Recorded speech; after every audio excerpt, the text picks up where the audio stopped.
بہت سارے لوگ یہ سوالات کرتے ہیں کہ آج کل اچانک سے یو ایس کو کیا ہوا کہ وہ پاکستان کی فیور کرنا شروع ہو گیا۔ میل رابنسن ایک ایسی جرنلسٹ ہیں جنہوں نے بہت ساری کتابیں لکھی ہیں، ان کی اپنی ٹی وی ہوسٹ ہیں، پوڈ کاسٹ امریکن آتھر ہیں۔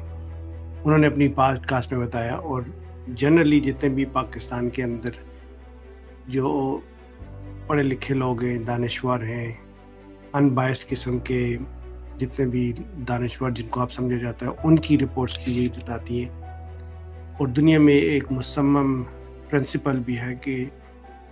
ممالک کے اندر، کنٹریز کے اندر انٹرسٹس ہوتے ہیں، ان کے مفادات ہوتے ہیں، نہ کہ دوستیاں، نہ کہ بھائی بندیاں۔ ایسا کچھ نہیں ہوتا۔ امریکہ کے اس وقت ویسٹڈ انٹرسٹ ہیں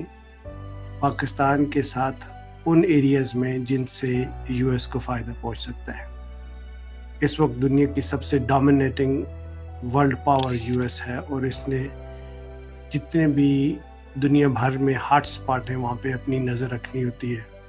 اور اگر آپ پاکستان کو دیکھیں تو وہ جغرافیکلی ایک ایسی جگہ پہ موجود ہے جہاں پہ ایک سائڈ پہ انڈیا ہے، چائنا ہے، افغانستان ہے، اور ساتھ میں ایران ہے۔ اور انڈیا، جو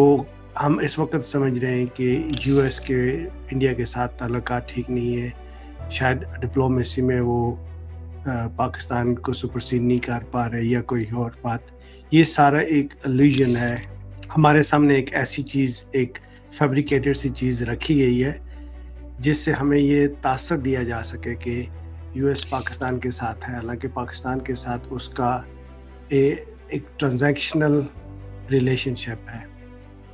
پاکستان کی جغرافیکل سچویشن ایسی ہے کہ یو ایس کو ایکسس چاہیے افغانستان پہ نظر رکھنے کے لیے، ایران پہ، اور خاص طور پہ چائنا پہ، کیونکہ چائنا اس وقت رائزنگ پاور ہے دنیا کی۔ اور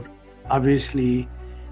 جب بھی آپ کو کھٹکا ہوتا ہے کہ آپ کی پاور کو، آپ کی چودراہٹ کو کسی بھی طرف سے کوئی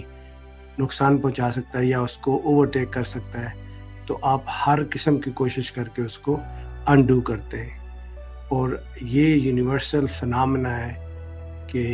اور مصمم قانون بھی ہے کہ پاورز ہنگری جتنی بھی فورسز ہوتی ہیں وہ اپنے سامنے آنے والے مد مقابل جو بھی سامنے آتا ہے اس کو تباہ و برباد کر کے گزر جاتی ہیں۔ پاکستان میں اس وقت human rights violation, unconstitutional activities, court packing, incarceration of political workers, banning entire political party, 80-90% P T I کی اپروول، پبلک، ساری چیزیں ایک طرف رکھ دیں، لیکن چونکہ ایک شخص پاور میں رہ کے اس کے ساتھ بات کرنا یو ایس کے لیے آسان ہے، تو یو ایس میں کہ پریزیڈنٹ کو بھی کوئی فرق نہیں پڑتا کہ وہ ایک جنرل کو بلا کے اس کے ساتھ لنچ کر لیں۔ کیوں کہ دیکھنا یہ ہے کہ کون اس وقت یو ایس کو کتنا زیادہ فائدہ پہنچا سکتا ہے۔ اب یہ وہ چیزیں ہیں جس کو سامنے رکھ کے ہر ملک دوسرے ملک کے ساتھ اپنے تعلقات اور ڈپلومیسی کو استوار کرتا ہے۔ اگر کوئی یہ سمجھے کہ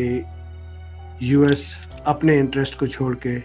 پاکستان کے ساتھ زیادہ ہمدردی ہے، لوگوں کے ساتھ، ڈیموکریسی کے ساتھ، کانسٹیٹیوشن کے ساتھ، ہیومن رائٹس وائلیشن کے ساتھ، تو ہمیں دھوکہ تو دیا جا سکتا ہے، ہمارے ساتھ دلاسا تو دیا جا سکتا ہے، لیکن ریالٹی یہ ہے کہ جہاں پہ زیادہ انٹرسٹ ہوتا ہے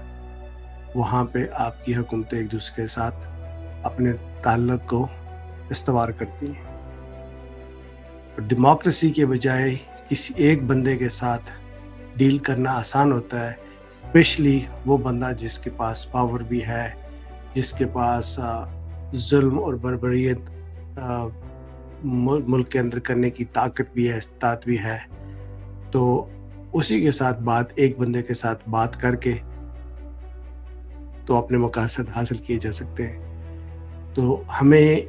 اس چیز پہ خوش نہیں ہونا چاہیے کہ اس وقت انڈیا کے ساتھ